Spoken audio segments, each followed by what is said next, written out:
C'est l'heure du journal sur la télévision diocésaine Buzani. Mesdames et messieurs, salutations fraternelles et surtout bienvenue dans ce journal dont voici les principales articulations.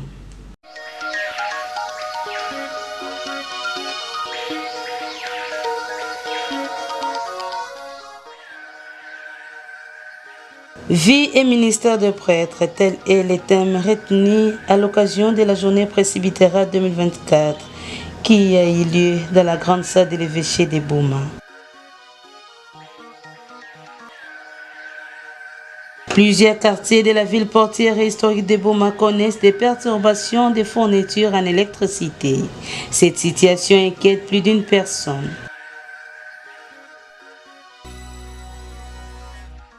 Encore une fois, mesdames et messieurs, bienvenue dans ces journaux et surtout merci de rester avec nous. Église, vie et ministère de prêtres, c'est le thème développé lors de la journée presbytérale 2024 qui a regroupé tous les prêtres du diocèse de Boma autour de Monseigneur José-Claude Mbimbimbamba. La grande salle de l'évêché de Boma servi de cadre à cette rencontre. Reportage. Comme il est de coutume, c'est chaque année que le prince de l'église locale, Monseigneur José-Claude Mbimbimbamba, se retrouve avec tous les prêtres de son diocèse en journée presbytérale. Pour cette année 2024, le thème retenu est « Vie et ministère de prêtres ». Tout est parti d'une séance d'ouverture, s'en est suivi de la lecture des recommandations des journées presbytérales 2023, les rapports synthèse des doyennés. Au cours de ces échanges, il était question de traiter un des thèmes du questionnaire du synode qui concerne la vie et les ministères de prêtres. Il s'agit principalement de 9 thèmes. Peuple de Dieu et communion ecclésiale, pastorale et catéchèse, la vie liturgique, formation des agents pastoraux, les instituts de vie consacrée, vie et ministère de prêtres, la vie économique du diocèse, relations avec nos frères chrétiens non catholiques et les croyants des autres religions et les vécus chrétiens face aux défis actuels. Rappelons en terminant que ces assises se sont déroulées dans la grande salle de l'évêché de Boma et seront sanctionnées par une messe chrismale qui aura lieu au sanctuaire de la cathédrale Notre-Dame de l'Assomption. Restons toujours dans ces dossiers liés aux journées presbytérales 2024 pour suivre l'un des participants à la personne de l'abbé Gabriel Mavungu, curé de la paroisse de Boulanako, propos recueillis par Bernard José. Nous avons ouvert notre journée, c'était autour de 9h. Vous savez qu'on était un peu dérangé par la pluie. Le diaphécas a rattrapé le temps. Monseigneur l'évêque, au début, a présenté la problématique, a présenté les thèmes, l'horaire et puis tout ce qu'on pouvait suivre. Et actuellement, nous sommes au niveau des échanges parce qu'il y avait un thème qui a précédé. Le thème, c'est vie et ministère de prêtres. Actuellement, nous sommes dans la mise en commun. Maintenant, nous sommes au niveau des échanges, la mise en commun par rapport aux différentes réponses qui sont venues de tous les doyennés. L'année passée, doyennés par ramasser la vie du prêtre, la présence du prêtre dans la communauté, la santé du prêtre, l'union entre prêtre et évêque et la santé du prêtre par rapport aux études des prêtres, les prêtres qui sont envoyés en fidèle dans nous. Et voilà, on a échangé, on est en train d'échanger sur tous ces points. Et vraiment, les échanges sont fructueux, une bonne évolution. Pour les chrétiens, parce que dans ces échanges, il y a aussi une question, c'est par rapport à la prise en charge des fidèles, la prise en charge du prêtre. Nous appelons les fidèles à continuer à supporter, à prendre en charge les prêtres. Et on laisse des fleurs aux fidèles parce qu'ils font beaucoup dans la prise en charge des prêtres, dans tout ce qu'ils font, la quête, le dîme. Et nous les invitons à faire plus pour que le prêtre soit bien dans son ministère. Ouvrons à présent la page santé, mesdames et messieurs. Au total, 47 601 enfants ont été vaccinés contre la rougeole à la zone de santé de Boma. Le médecin-chef des zones de santé de Boma, Dr Serge Tamba, félicite les parents ainsi que les infirmiers d'avoir dépassé la cible attendue. Propos recueillis par Merveille Doudou. Nous avons organisé une campagne de vaccination contre la rougeole parce qu'il y avait bien entendu beaucoup de cas au niveau de nos maisons et à la communauté qu'on nous rapportait. Des cas vrais, nous avons procédé au prélèvement et c'était des cas qui étaient confirmés, ce sont des cas de rougeole, mais il fallait riposter parce que c'était une épidémie, il fallait riposter. Bon, comme les bailleurs de fonds, les partenaires qui nous soutiennent en cette matière-là, et ils n'ont pas que la RDC, nous avons dit attendre, voilà que la campagne venait d'être organisée pour le bien de nos enfants. C'était du 9 au 13 de ces mois ici. Les cas de résistance, on n'en manque pas, mais nous avons toute une stratégie pour convaincre les parents à faire vacciner leurs enfants. C'est-à-dire qu'il y a eu quelques cas sporadiques de résistance, mais nous avons pu briser ces résistances-là, ce qui a fait même que nous puissions dépasser même la cible. Hein, parce que la campagne, la vaccination concernait les enfants de 6 mois à 59 mois, donc 4 ans et 11 mois, c'était ça. Donc on attendait 47 062 enfants qui devaient se faire vacciner, qui devaient être vaccinés, mais nous avons, c'était ça la cible, mais nous avons vacciné 47 601, soit 101%, donc nous avons dépassé la cible. Donc nous disons que c'est une réussite, tout s'est bien passé. Je remercie vraiment le parent d'avoir compris le message que nous avons lancé avant, qui est de rendre disponible, de mettre à notre disposition, nous les soignants, leurs enfants, et pour qu'ils soient vaccinés contre la rougeole. Et les parents ont répondu massivement. Hein, ils ont disponibilisé les enfants. Et même au niveau des écoles, certains parents ont permis que leurs enfants soient vaccinés au niveau des écoles. Il y avait des équipes que nous avons envoyées au niveau des écoles. Et les enfants ont reçu leur vaccin au niveau de leurs écoles. Vraiment, nous félicitons et nous disons merci aux parents. C'est de cette façon-là que nous pouvons protéger nos enfants. Nous pouvons les aimer, parce que aimer, c'est protéger aussi. Vacciner, c'est aimer, vacciner, c'est protéger son enfant aux éventuelles maladies. C'est dans cette optique que la zone de santé de Boma organise à partir du 28 mars la campagne de vaccination contre la poliomyélite des enfants âgés de 0 à 59 mois en utilisant la stratégie des porte-à-porte. Regardez. La zone de santé de Boma se prépare à lancer le 28 mars prochain une vaste campagne de vaccination contre la poliomyélite. L'objectif est de vacciner l'ensemble d'enfants âgés de 0 à 59 mois afin de les protéger du poliovirus à travers le pays. La campagne en cours aidera les responsables de la santé publique à garantir que la sensibilisation et les doses du vaccin à administrer aux enfants de moins de 5 ans. La vaccination est un outil puissant qui aide à prévenir les maladies et les décès liés à la poliomyélite et à renforcer la résilience à travers le pays. Le vaccin oral antipoliomyélitique Bival sera utilisé pour protéger tous les enfants ciblés en utilisant la stratégie du porte-à-porte. Précision du médecin-chef des zones de santé de Boma, Dr Serge Tamba. Nous venons de réaliser déjà 3 campagnes contre la poliomyélite. Parce que ici, l'idée, c'est une maladie qui devait déjà être éradiquée dans notre pays. Cette maladie-là qui rend infirmes nos enfants. Nous avons réalisé 2 campagnes avec les vaccins bivalents et nous avons réalisé une campagne avec les vaccins monovalents. Alors la deuxième campagne contre toujours la poliomyélite avec le vaccin monovalent, le NVPO, donc nous allons la débiter le 28 de ce mois. Cela va prendre 3 jours aussi. C'est là toujours pour le bien-être de nos enfants. La cible n'est pas différente à celle de la rougeole. Mais les messages et celui-ci, nous demandons aux parents.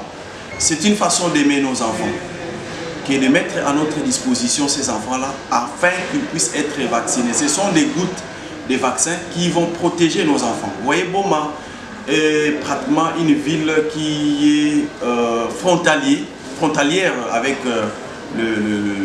notre pays voisin, notre voisin Angola. Et donc, la façon dont nous organisons les campagnes, les séances de vaccination ici, diffère de l'autre côté. Il peut arriver qu'un enfant qui quitte l'Angola, il vient ici, mais sans pourtant être vacciné, et il peut contaminer s'il a mené une maladie ici. C'est pour ça que nous, pour prévenir tout ça, nous vaccinons nos enfants. Donc les parents ici, ils doivent nous disponibiliser leurs enfants pour qu'à partir de ces 28 ici, c'est vrai qu'au niveau de la population, il y a, maintenant c'est la vaccination et on ne donne pas à manger et tout ça, et vaccin caca, pas vaccin caca, mais c'est ça, la santé vaut mieux que toute autre chose. C'est une façon de protéger nos enfants. Imaginez-vous que vous ayez un enfant qui a commencé à marcher à la maison et puis tout d'un coup il ne marche plus. Vous voyez, ça devient un poids social, un poids au niveau de la famille. Donc voilà le message que je peux lancer à toute la population, que de ne pas nous fatiguer, de disponibiliser les enfants, c'est pour le bien-être de nos enfants. Ici, la stratégie sera pas comme nous venons de le faire, fixe, mais ici, ça sera une stratégie porte à porte. Hein, ce sont maintenant les équipes qui vont devoir circuler, n'est-ce pas, à travers nos maisons. Il ne faut pas cacher les enfants, il ne faut pas, parce que nous aussi, hein, jusqu'à atteindre cet âge ici, nous avons été vaccinés. Et donc, ce n'est pas, si on veut nous tuer, on ne va pas passer par les vaccins. Il y a plusieurs façons, donc c'est de rendre disponibles les enfants. Ça sera une stratégie porte à porte. Je l'ai dit à l'ouverture de ce journal, mesdames et messieurs, plusieurs quartiers de la ville portière et historique des Boma sont plongés dans le noir depuis le 1er janvier 2024. Le manque de ces denrées précieuses à la base de l'insécurité enregistré tous ces derniers temps. Regardez. Depuis près de 3 mois, plusieurs quartiers de la ville portière et historique de Boma connaissent des perturbations de fourniture en électricité. Certains quartiers sont dans le noir, notamment les quartiers Kitsamuna, la paroisse Bon Pasteur, sont privés de ces denrées précieuses depuis le 1er janvier 2024, tandis que d'autres connaissent un délestage accentué. Cette situation inquiète plus d'une personne. Surtout, tous ces derniers temps, l'insécurité a élu domicile dans notre chère ville. Les délinquants, comme nous m'appelons Koulouna, en profitent pour opérer nuitamment, commettre des vols et des crimes dans les maisons des paisibles citoyens. Comme dans nombreux coins de la ville, Boma connaît un problème d'approvisionnement en électricité marqué par la présence des poteaux électriques dans certains quartiers qui ne fonctionnent plus depuis un certain temps et l'état défectueux de certaines cabines des courants de la Société nationale d'électricité. Restons toujours dans ces dossiers consacrés au manque du courant électrique pour suivre un habitant de la ville de Boma qui fustige ces comportements des autorités de la Société nationale d'électricité. Propos recueillis une fois de plus par Merveille Ndoundou. C'est clair qu'en plein 21e siècle, nous dépendons de l'énergie électrique, dont le courant est devenu indispensable parce que c'est ce courant qui nous accompagne même dans nos différentes activités. Et le manque du courant devient un calvaire. Donc, comme vous dites là, Kitsamuna, c'est depuis le début de l'année. Sans compter aussi, il y a les quartiers fermes aussi, vers les Aillons là-bas, il n'y a pas du courant aussi. Et cette situation devient insupportable, surtout avec les conditions climatiques, les changements climatiques. Il y a de fortes chaleurs. Or, il est recommandé de se ventiler, de boire beaucoup d'eau. Or, quand il y a la chaleur, la tendance est que vous prenez un peu de l'eau fraîche. Donc, ça pénalise même les activités économiques. Il y a des gens qui peuvent vendre des vivres frais. Et sans courant, on ne sait pas vraiment vaquer aux occupations habituelles. On a appris que la direction provinciale de la SNEL a commandé plusieurs transports. Nous osons croire qu'on va aussi réserver quelques transports pour Boma, parce que Boma aussi, il y a plusieurs quartiers qui sont vraiment dans le noir. Et pas plus tard qu'hier, il fait maintenant pratiquement 48 heures depuis que la ligne 15 000, donc une grande partie de la ville de Boma, surtout à la cité, nous n'avons pas du courant. Même charger le téléphone devient un sérieux problème. Donc, nous lançons un SOS aux autorités, chacune à ce qui les concerne, de vite trouver solution à ce problème, car les poches noires favorisent aussi l'insécurité. Et donc, nous ne savons plus bien dormir dans nos coins à cause de cette situation. Nous osons croire qu'une solution va être trouvée dans le plus bref délai. Et donc, c'est ça, nous avons besoin du courant car c'est constitutionnel. Les Congolais ont droit à l'énergie électrique et à l'eau dans l'article 48 de notre Constitution. Mesdames et messieurs, comme vous le savez, le mois de mars est dédié à la femme. C'est un moment privilégié pour célébrer entre nous nos victoires comme travailleuses et comme femmes. Interrogés à ce sujet par nos reporters, Chris Danzumba invite les femmes de Boma à se donner de la valeur. Éduquer une femme, c'est éduquer toute une nation, c'est vrai. Je m'en vais directement dire que je ne condamne pas les femmes ni les parents. Nous savons tous la situation par laquelle nous sommes en train de vivre dans notre pays. Je parle du social. Moi, je pense que je suis chrétienne et en tant que chrétienne, vous savez, les diables aussi profitent de la situation actuelle. Les parents n'ont plus de travail. S'il faut revenir aux années antérieures, je pense que la vie actuelle et la vie avant n'était pas comme ça. Je me souviens, avant, nos parents étaient des diplômés tout simplement, mais ils travaillaient déjà. Mais actuellement, pour travailler, il faut avoir beaucoup de diplômes, il faut avoir beaucoup d'expérience. Et les parents souffrent. Il n'y a plus de travail, il y a des parents qui chôment, il y a des parents qui souffrent avec les enfants. Moi, je vis à Kinshasa, il y a des parents qui vivent avec les enfants dans la rue. Donc, allez-y comprendre que le social ne marche plus dans notre pays, s'il faut le dire tout haut. Je pense que c'est ça le problème. Il faut d'abord régler premièrement avant de condamner les parents. Et d'abord, je sais que vous m'avez compris, je n'envoie pas les jeunes à faire de n'importe quoi, ou encore les enfants, et je ne soutiens pas les délinquants, je ne soutiens pas la débauche, mais seulement, j'ai juste parlé de la situation économique actuelle que nous vivons. Allez-y comprendre, madame. J'essaie un peu de comprendre les parents, et j'aimerais encore ajouter aux parents, mieux vaut peu que rien, même avec le peu que vous avez essayé d'envoyer les enfants à l'école. Parce que le fait d'instruire les enfants, parce que l'éducation c'est à la maison, l'instruction c'est à l'école. Le fait d'envoyer les enfants à l'école, les enfants aussi seront instruits à leur tour. Et à la maison, essayez un peu d'éduquer les enfants, apprendre aux enfants comment investir, apprendre aux enfants comment créer quelque chose. Parce que dès les bas âges, on comprend directement que cet enfant ira loin avec ce qu'il est en train de faire ou soit il est en train de faire. Il y a du potentiel en nous, il y a des choses cachées en nous. Dès notre enfance, les parents découvrent directement que cet enfant peut faire quelque chose. Initier les enfants à faire quelque chose pour éviter la délinquance dans notre ville. Et envoyer les enfants à l'école, les filles, évitons d'utiliser nos enfants. Parce que moi, j'ai vu des parents utiliser leurs enfants à la débauche. Là, j'interpelle les femmes en tant que femmes que nous sommes. Évitons cela. Et ça crée une crise.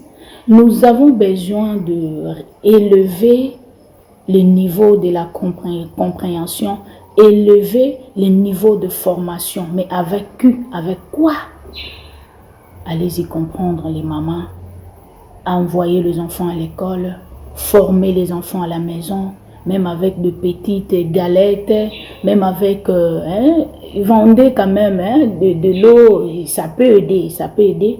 Le message que je peux passer aux femmes, la femme doit se donner de la valeur en investissement, surtout en matière de formation, en vue d'élever les niveaux de la compréhension du système de la vie courante pour en saisir les opportunités. Que vive le mois de mars, mois de la femme, que vive la République démocratique du Congo, ainsi que toutes les femmes du monde entier. Fin de ce journal, place à présent rappel des titres.